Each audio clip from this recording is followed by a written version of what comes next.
So hi guys, तर mummy आलेली आहे शिर्डीवरून आणि तिने माझ्यासाठी येता शिर्डीच्या साईबाबांचा प्रसाद आणलेला आहे. सो मी खूप खुश आहे की मला जाता नाही आल्यापर्यंत मी प्रसाद खाल्ला. आणि त्यानंतर मग मम्मीनी पंढरपूरला पण गेलेली, तर तिकडनं हे पप्पांसाठी टाळ घेऊन आलेली आहे. सो पप्पा आता वाजून बघतात.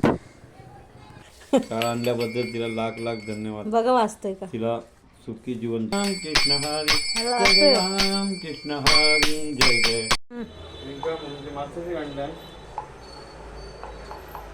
काय पी ना. काय रे मस्त आहे. मला वाटलं पिणार नाही आणि पिलंय. तुझ्या नावाच्या थँक्यू. सुरेशला लिंबू सरबत करून दिलेलं, पण मला वाटलं तो पिणार नाही, त्याच्यात काहीतरी टाकलं असं वाटेल त्याला. पण त्याने पिलं आणि त्यानंतर मग आम्ही आता संध्याकाळी आलो आहे ड्रायव्हिंग करायला. सुरेश गाडी शिकतो आहे. सो आजच्यासाठी एवढंच, तर पुन्हा भेटूया उद्या.